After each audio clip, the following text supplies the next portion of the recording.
Hi guys, and welcome back. Yes, Lisa got me a hat to wear. Welcome to the dark side. Yeah. If you're into your carbides, or if not, doesn't matter, does it? Right now, if you watched the last video, we've done some stuff with the firewood, and I said I was going to continue on. I've got a couple of bags of it, so if you remember, it's these ones. Okay, £7 for all that bits of wood. So I'm got another piece out, and I've got a few things to turn with it, but for the next one I'm going to turn, like I said, some just see your little craft fair ideas and things you can do. So I took this one out. Now this was this sort of shape, like this, okay, and what I did was I just cut that bit off on the bandsaw. Okay, it makes it a bit easier to get on here and do it, and I just straightened up the ends. So I'm going to put this piece on like this, and I'm going to see what we can get. I'm thinking I'm going to do a bud vase out of that. Okay, yes, I know it's a bud vase. If you don't want to watch a bud vase, then okay. But like I said before, and I always say, it's not about what I turn, it's about how it's turned, how to use your tools so you don't ever get any catches. You don't want catches and nasty things. Okay, you never get a catch. You never get bits fly off your lathe and hit you. That's the main thing you've got to have. Right, so I'm just going to look at this, come down and go that's roughly around about centre, because I can't really measure because it's such an odd shape. I'm going that's roughly about centre, and then I'm going to do the same one here. I'm just going to basically look at it and think, yep, that's about centre there. So I've just put a little dot there, a little dot there. That's my centre. That's what I'm going to use. Okay, right, I'm filling out. I can't turn this on because I can't put my face shield on it, so I'm going to take this hat off. Lisa's going to take that, and I'm going to put my little beanie hat on because it stops me getting a load of sawdust and stuff in my hair and wood shavings. So I have to wash it too often, it all goes frizzy and can't do nothing with it. Goldilocks and the three hairs. Right, okay. Right, okay.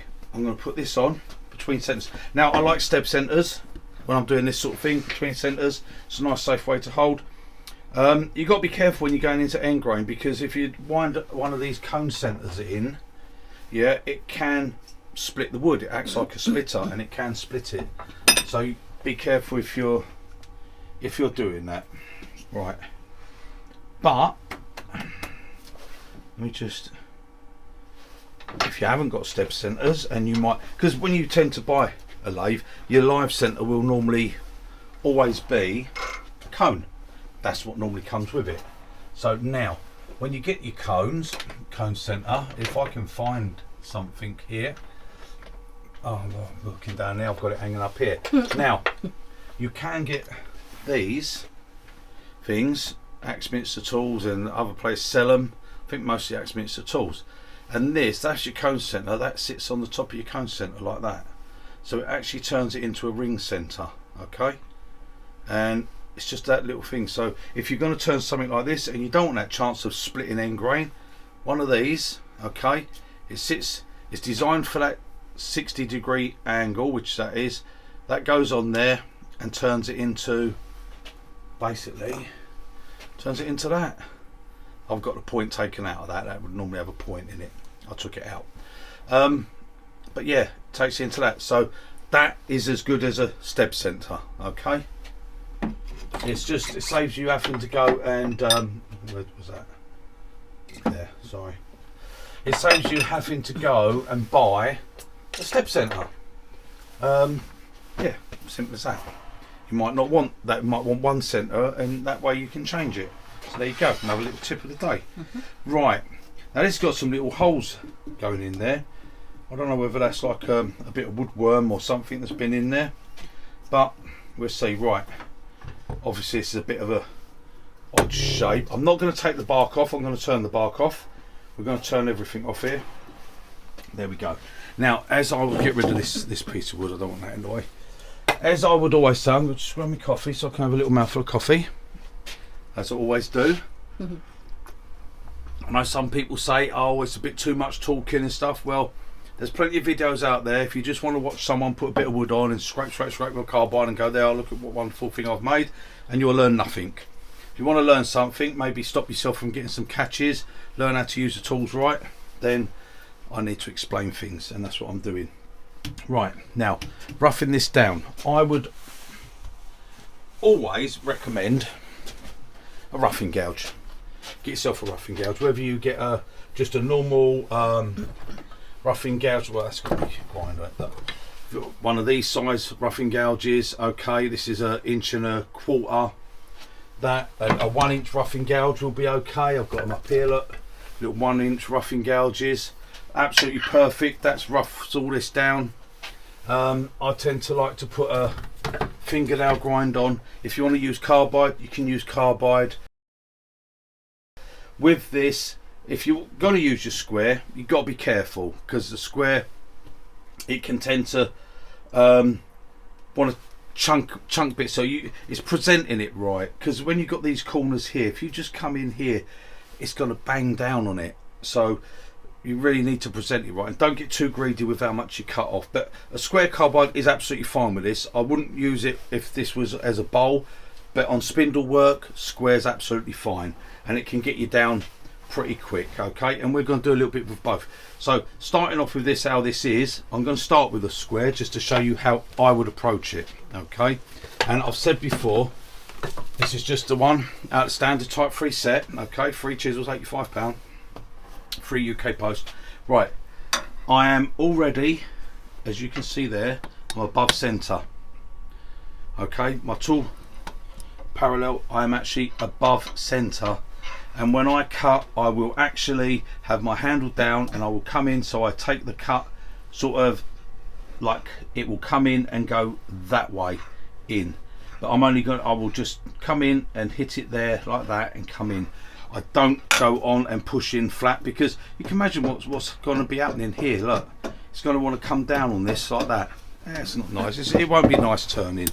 Okay, and speed, like I said, you'll find your own speed, but the faster the better, especially with carbide. But obviously you've got to be safe and feel safe. Right, here we go. Let's get this down to round. We've done enough talking. Right, I'm going to start it up, let it spin up, and I'm standing here out of the way of it. Now I'm going to come in. Now I'm holding this in my left hand, so right, just going to come in, and as I said, handles down. I'm just going to come in like this, and that's nice and gentle and easy. Look at that. No grabbing, nothing. Okay, actually I'm going to stand here because nothing's coming off. And if you can see, this is how I'm holding my handle. I want Lisa to show you that, because you'd be told to be on centre and put in here like this. Now you can see the difference there. Okay, it's all firing at me and it's not very nice, and you can hear the difference. Right, drop your handle and come in here like this, and you'll find a whole better experience.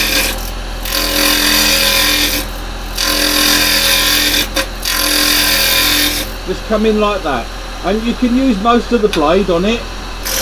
When you come on an end, don't try and use a full blade. We're getting a bit further apart, but I can't move it in because I haven't done this bit yet. But when you start up here, now this is centre down here, you can see that. Okay, I would normally be down here if I was on centre and pushing straight in, but my cut is starting right up here, look, all this way above centre. And that means when I come on, I take that and I come in like this and I run it over. As I finish, I'm pointing down there, and it takes all the aggressiveness and the catching away. Okay, and it makes this a really nice experience.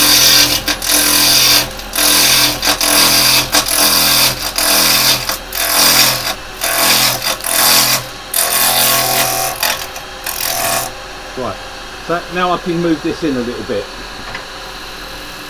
Okay, that's better, see?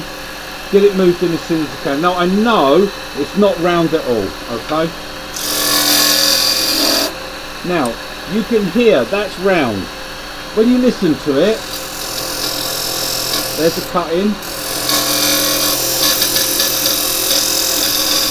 There, it changes, and that's when it goes totally round and smooth. Okay,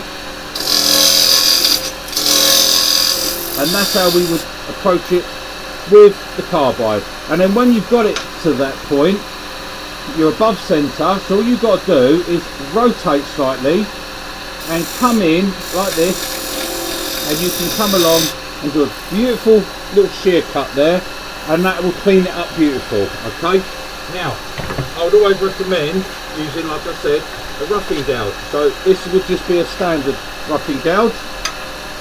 Again, handles right down, there's the bevel, and I'm cutting above.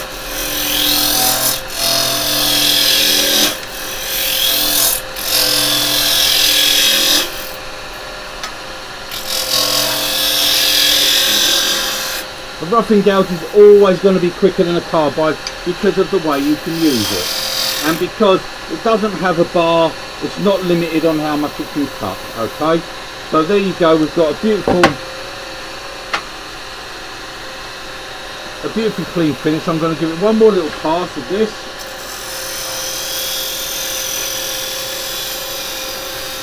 And again, if Lisa goes out, you can see where my handle is here for my roughing gouge.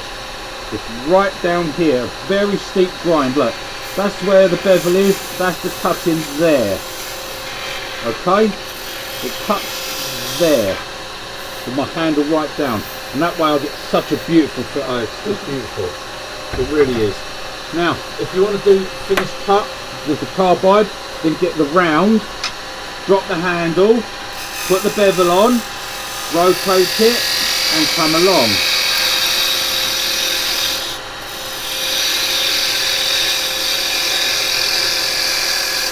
And that way we get the same, a beautiful finish with the carbide. And that's all we've got to do. Right, now I'm going to quickly stop and have a look at this to see whether there's any cracks or any bad bits. Right, still got to go a bit further there. Yeah, there's the worm marks, but that will turn out. Okay, so right, okay, I've squared that bottom off, so I'm going to make that for the tenon. I'm going to come in and put a tenon on the bottom of that, and I'm going to use the carbide to do that.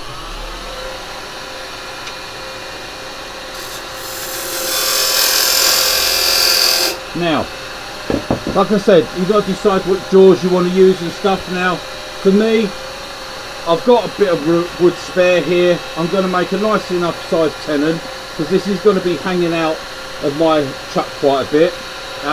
Just to give you an idea, that, well, I know because of my tool rest. So that's the 9-inch tool rest. I will just double check. I know the tool rest, but I'll check this. Now I've got 8 inches of wood. Okay, that's quite a bit to have hanging out your truck, especially when you need to turn it. So I'm going to do it so that it goes in my sharp drawers here. Okay, these ones. Now with that I can make a nice chunky tenon, goes in, doesn't have to be dovetailed, it could be a square tenon. Now get to know your jaws. For you, you're probably going to be best to measure it. For me, I know roughly, I know that's going to fit in my jaws. Okay, I just do it by eye. You'll get that in time with experience. You won't, once you've been turning a couple of years, you won't need to measure no more. You'll be able to do it by eye.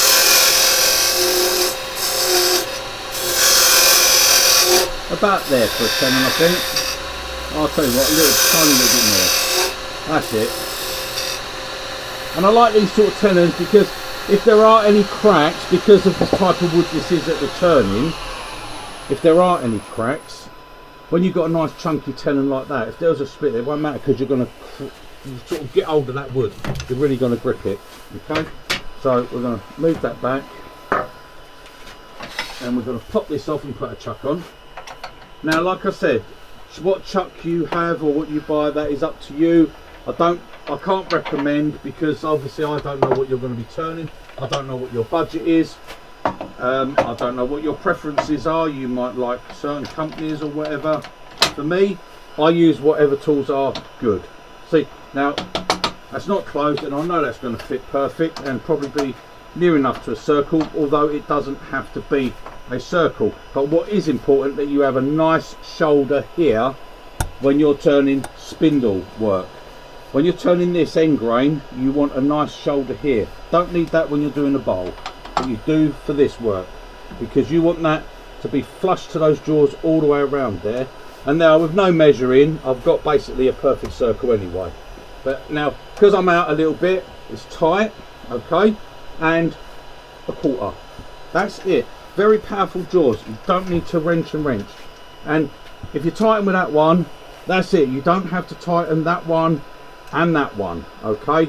One's fine. It won't do any difference. That's just another myth. Right, you can see this has got a slope to this, so that's going to have to be squared up first, okay? So what I'm going to do, I'm going to put my tool rest there. Nothing's changed, no heights have changed. And because of where I am, I'm putting my tool post on there because that takes out most of the impact. Always a good way to start. There we go. Everything's running perfectly through there. We've got a wobble at the front because we've got to square it up. So again, my handle's right down, and you'll see here where I come on and I will work straight to that centre hole. There we go. As easy as that. Now that's it. That's square on the front. One pass. And that's like chisel up, get there, that's the bevel, okay, look, that's the bevel, there's no cutting. And then as soon as I raise the handle, it will start to cut, and all I've got to do is feed it in and head, look at that, and head to that centre. So starting up here, and it's that motion, and you won't ever get any catches, you won't only have any problems, okay? That is the way to do it. Right, now what I want to do, sorry, I've got to grab that square. I'm going to just, if we're doing a bud vase, put a little dibble there. Okay, a little dibble. And I'm going to grab my drill, because the easiest way of doing these type of turnings is to, like for a bud vase, is to drill it. And I think if I go down most of that drill bit, that will be enough. And obviously turn the speed down. You don't want to drill it at that speed. I don't even want to drill at that speed that it's at. That's 1300. I normally like to drill, if I'm drilling these, right, that's just over 9. I'll start at that, but if it squeals a bit too much, I'll turn it down. Right, I like to come in, just put that point there, lock off, and then start to turn in. There we go. This is a pretty good drill for clearing out the swath. It all comes flying out on here. Now when you're drilling, hold your chuck, okay? Because if it gets a bit grippy, it will start to spin it. And then if you happen to, oh, that's enough there, let's pull that out. Right, I'm gonna just knock that off so I can push that in again, and then I can start winding again. Now, a little bit of squeak, right. I'm pulling it out,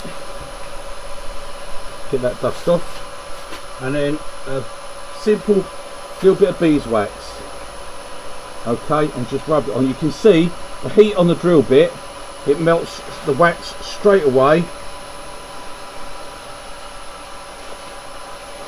and then we'll come back in. I'm just going to wind this back a little bit, start there, come in, put there, right, that should, yeah, stop it from squealing, okay. Now that's alright if when you're doing something like, no, that's about deep enough, that's deep enough. Right, when you pull it out, hold this and pull back, knock your finger off, pull it back by the chuck, not your tailstock. If you pull it back by the tailstock, there's a chance this could pull out.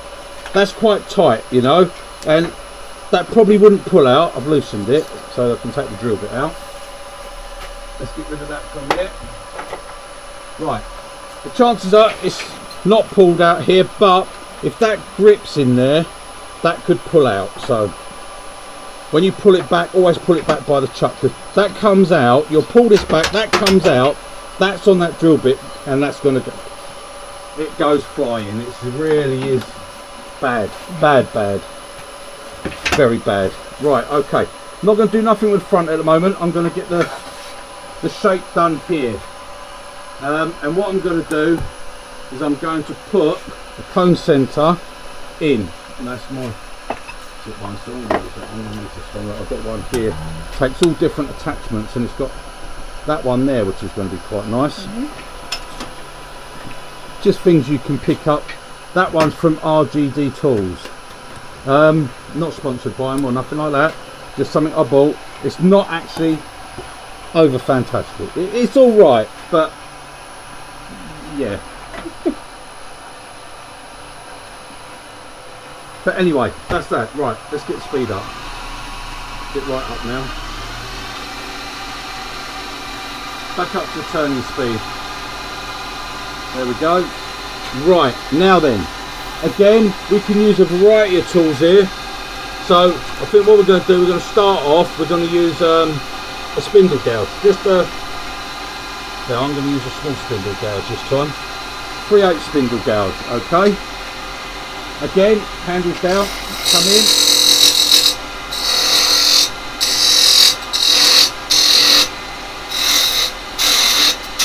There's a lot of wood to remove here actually.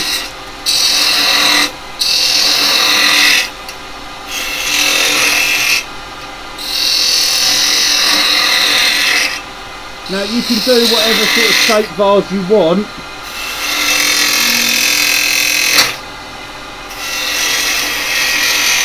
As you see, I'm getting the bevel there. All bevel control cuts. Now I've got a lot of this to get down. Right, now, again, we're using carbide. That's a 3/8, okay. I'm going to use a 9mm, look. See, same size tips. Yeah? And that I will use exactly the same way. Look.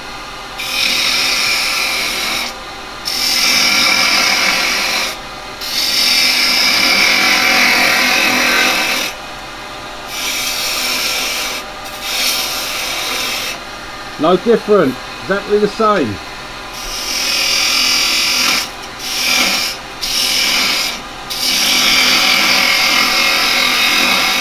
Now it's a lot of wood to remove here really. And like I've always said before, another very good one for doing this sort of thing, the roughing gouge, and I put a fingernail grind on it, okay, and that way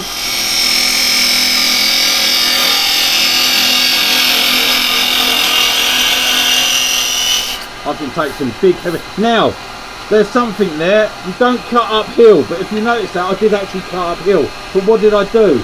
As I come out, I dropped my handle and I actually cut up there so it slices up. That way I didn't push into the end grain, I sliced through it so I don't get no tear out. And I've got a lovely finish on that at the moment. Right, now I'm going to come in with a parting tool. Get a parting tool. I'm going to say about there. No measurement. I'm going to say about there. About there for the bottom, okay? And then what I'm going to do, I'm going to use the carbide and I'm just going to transfer across that bottom. I'm going to move the tool rest down a bit. And again, you can see I've explained all these cuts. Bevel on, bevel, no cutting, rotate it. Follow around with a full bevel contact. See that bevel? Full bevel contact there. Right, if you do want to use some of these traditional tools, 3/8 spindle gouge, same size tool. There's the bevel, no cutting, rotate it. There's the cut. Full bevel contact, okay? Full bevel contact as we go round. So all the tools, I just pick up either one, and all the tools are the same. So I'm going to come up here now.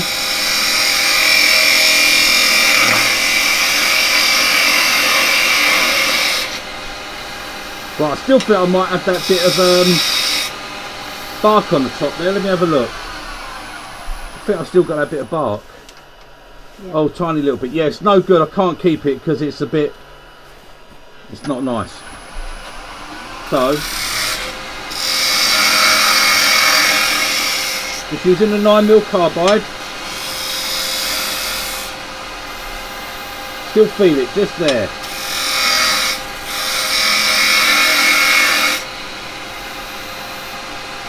Still feel a little bit.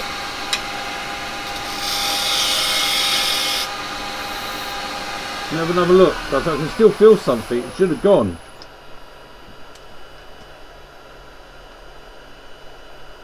Just a little bit of tear on that bit there. Right, okay. That's alright, I've got it down. So we've got nice smooth bit there. Now we're going to shape that and bring that in a bit more, because obviously we've had to get rid of that bark bit and everything. So it makes it a bit smaller. Right, a nice slow cut now so we don't tear it up. Come in. And come in this side.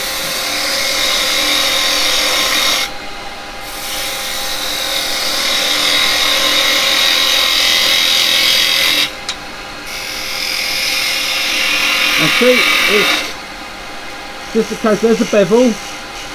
Okay, handles down slightly, there's a bevel. Cut in, cut onto the bevel straight away. Oh, little bounce. Now again, like I said, you don't cut uphill, but if you have to, you can come along, as long as you drop the handle and come up. This doesn't really allow it properly because the bar gets in the way. But it's that gives you a clean cut up there. But you're always better going down.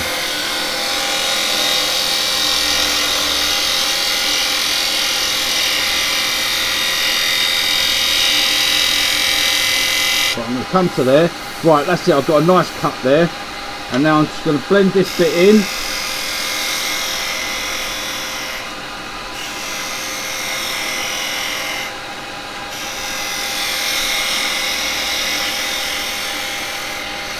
Right, there we go, all blended in.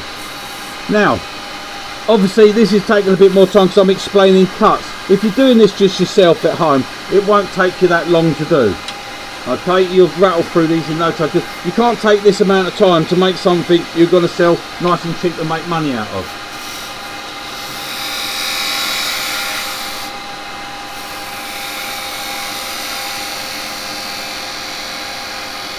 There. All bevel control, see? The bevel gives you so much control. Right, I can feel that slight little bit just there. That's tearing the grain as it's going that way. I think I'm going to have to go this way with it, so it won't tear the grain.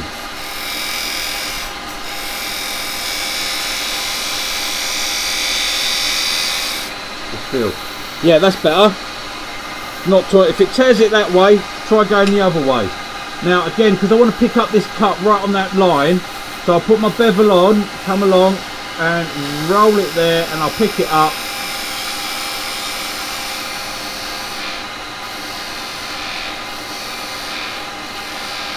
Right where I left off, and I didn't leave any marks where I picked the cut up. Okay, right, we've got that bit, we've got that bit. A little bit chunky on that neck, but I don't mind it. I'm going to leave it like that. Okay, so what I'm going to do here, get rid of the roughing gouge out the way. I don't like to have tools left sorry, it goes in there. Don't like tools left lying around. Get rid of the spindle gouge.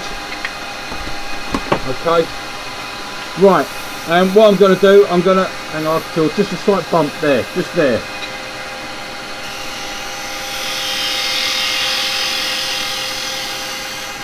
There, we took it out and we blended and we left no marks whatsoever. Okay, you don't want any lines where you've been leaving any marks. All right, now I need to do something a little bit with the front, so I'm now going to take this away. I've got in, I should have enough meat at the other end. I didn't part in too much on it. Let me put that out of the way. And what I'm going to do, bring the tool rest around. Now this is where sometimes you can have a bit of trouble. Okay, is, remember we spoke about that, put your tool rest at a slight angle. Don't go dead flat. get a slight angle to it. It'll make it a lot easier. Now I should be a tiny bit lower, so I'm on centre. And now what I want to do is just make some little cuts this way. Again, bevel's got to be on.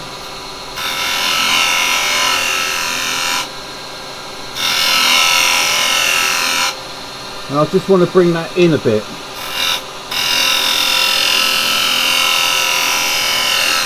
Now this is the sort of cuts that sometimes you can get into trouble with because you'll get the skips on the end grain, okay? So you've got to be careful when you're coming in on end grain. Don't ever come on like this because it will jump you back. If you've got to come on with the chisel there, close it completely, put it on, then rotate and pick up the cut. Okay, and when you do that, you won't get any skips. If you want to come from the very edge, you've got two choices. You can give yourself a little cut, like so. I don't know whether that shows on the camera. It's a very, very tiny little line. And then you can put your tool on there. Then you can rotate, pick up that cut, and you can come in. That's probably the easiest way to pick that cut up. The other way is to close it, come on the edge, rotate, and then push in. Okay? Right, I've just got to come in here. I'm rolling over, and I'm just going to stroke round that corner, and then I'm actually going to go inside there and drop my handle as I come out.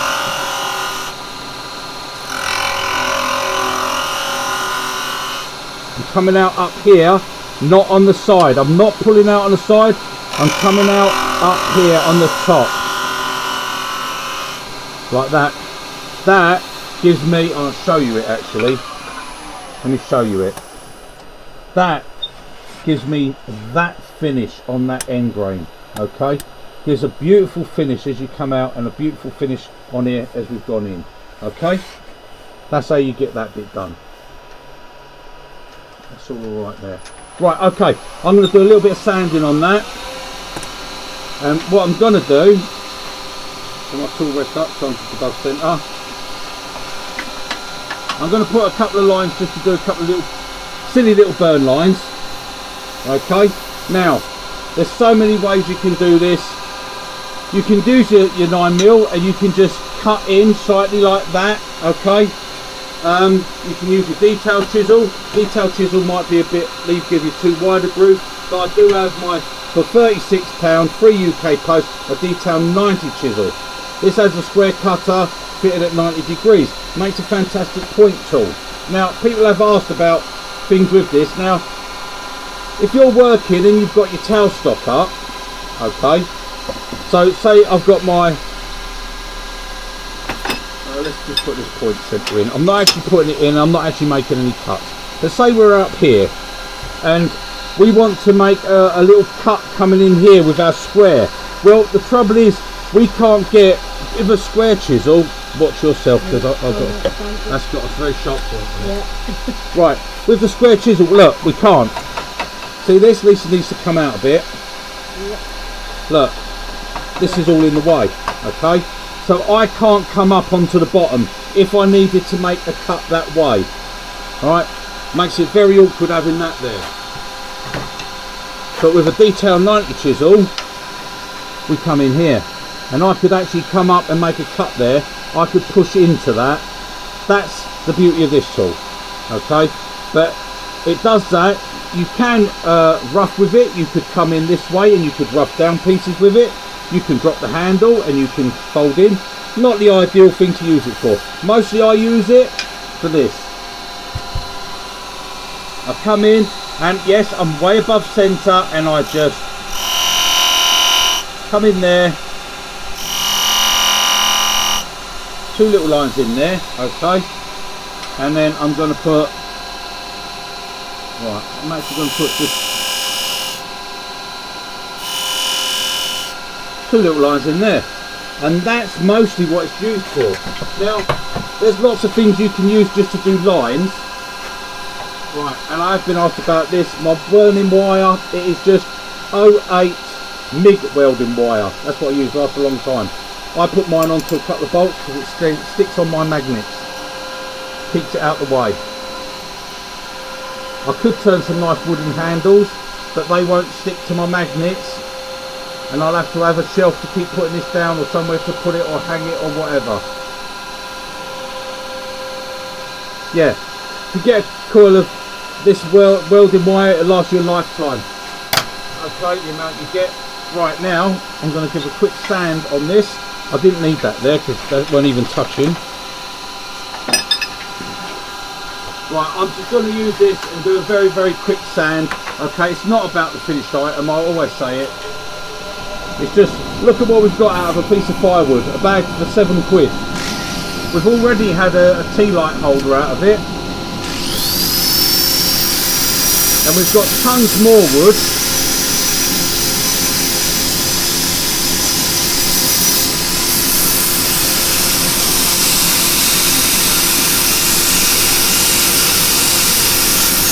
Now, I know I'm grabbing it on. I have said before, I don't like these sanders, even these ones you buy, for spindle work like this, because although that spins, the thing is, it's always going that way, the same way, so it doesn't actually eliminate. Well, it works all right on bowls, but it's very hard to use it. If you come here, it starts slowing down, and that's the only way you could eliminate. You want it to swell that way on spindles. So if you're on spindles, it's better to have a powered one, because that I can put it here, so I'm on the bottom of the pad's going like that, so I'm using this bit and I'm actually sanding with rotation, so I won't get the straight lines across it.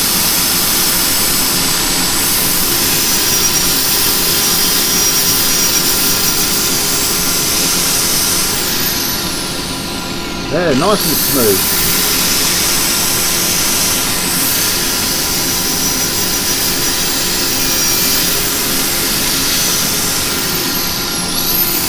Not that that needs any sanding, but there we go.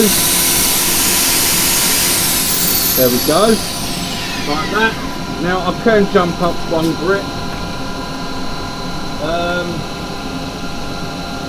Like I said, I'm not really. I'm going to jump quite high on the grit. I'm not really showing a piece here as a finished piece. I'm showing more how to do those cuts. And hopefully you learned something about those cuts and how to use the box follower.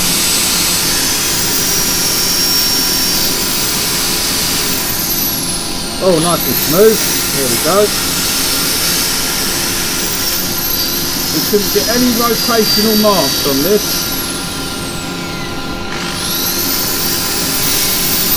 There, that's enough of that. That's enough of that for now, okay?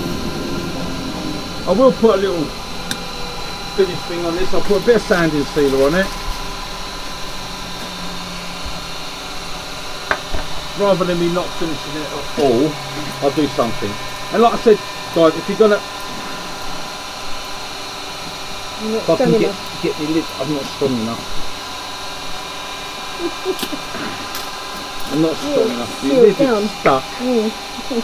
Right, okay. Now, I've said loads of times I like to stop it and then put it on as it's slowing down. That way it helps, it rotates around. Look at the grain on that. It's got a lovely grain, isn't it? Firewood, man. Now, yeah, a piece of firewood. There you go.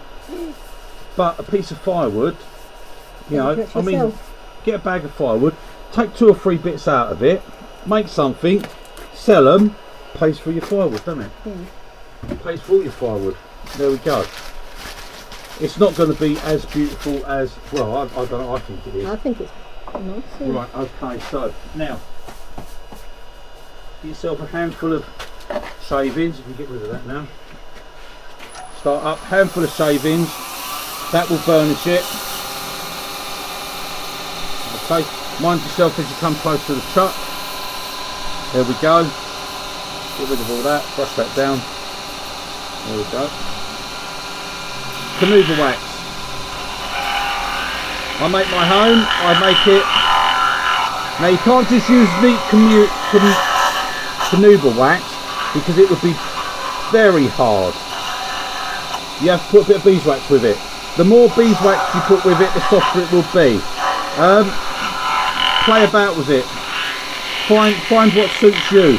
The thing is, you can't go wrong, because if you don't mix it right, you can just melt it down again and add a bit more of whichever one you need.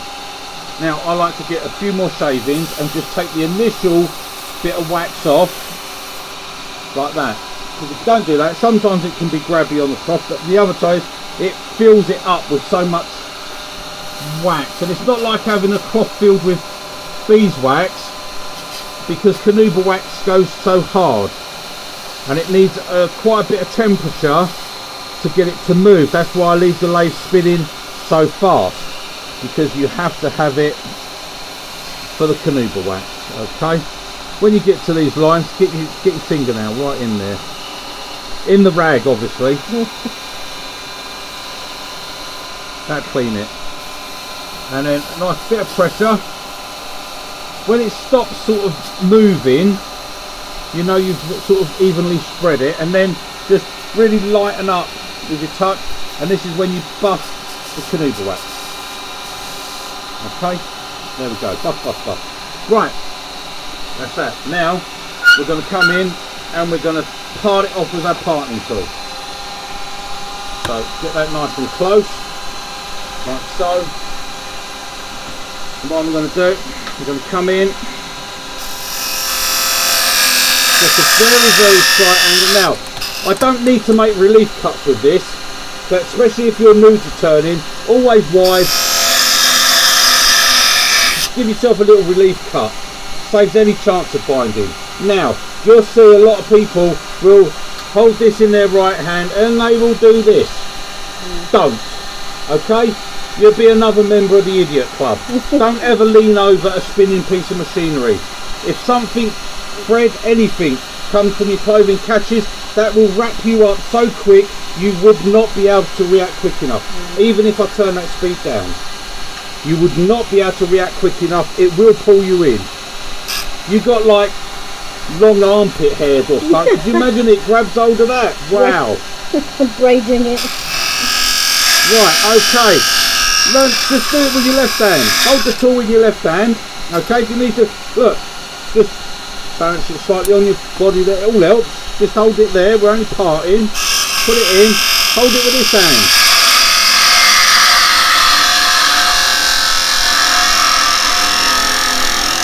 Ready? There we go. Bosh, off. Done. Easy as that. No drama. I see so many people do it, and people will go on about safe practice, don't move your tool rest, don't do this, don't leave your chuck in there. Why? It's not going to do anything. Right?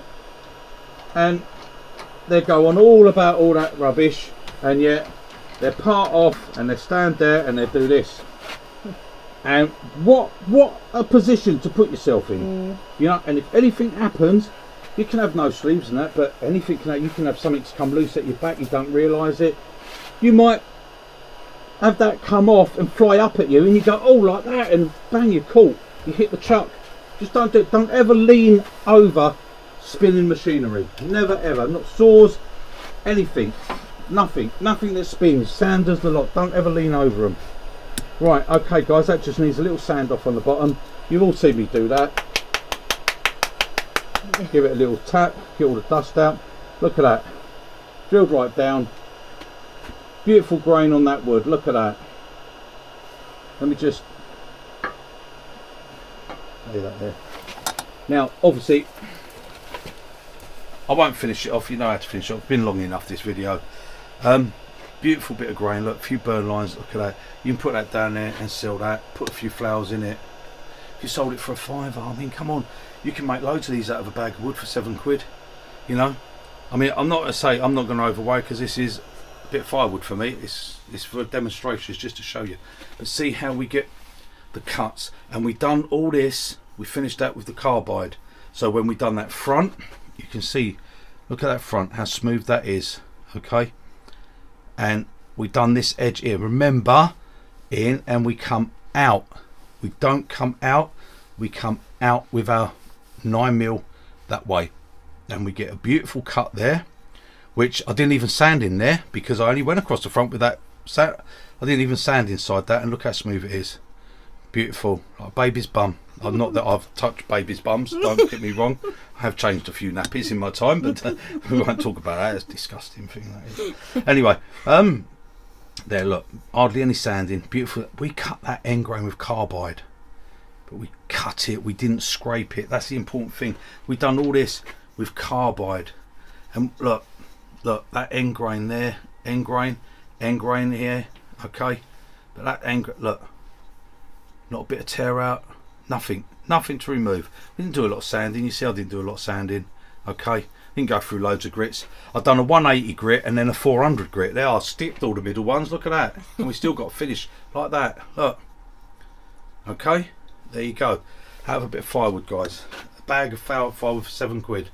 So out of that, there's 12 lumps of wood. If you cut them all in half, I'd get 24 of these. How much would you sell those for? There you go. You work it out yourself, guys. Right, that is it. So happy turning. Have a bit of fun, but mainly turn safe. Don't get catches, don't get grabs. Learn how to present your, don't scrape. Just present your tools correctly. You get fantastic, and you'll be pleased. You go in and he's, oh, I'll just turn that, darling. Look, and she go, son. If it was me, I'd be keeping it. Yeah, Lisa keeps it. She won't let me throw nothing away. I'll say to her, I'll leave that. I'll finish that later, and then when she comes out, she says, "Where's that vase?" Gone in the fire bin. Right, okay, guys. Thank you for joining me. Toodle pip, fare thee do wells, and I'll see you on the next one. May the carbide force be with you. Yeah, may the force be with you. Bye, guys. Come to the dark side.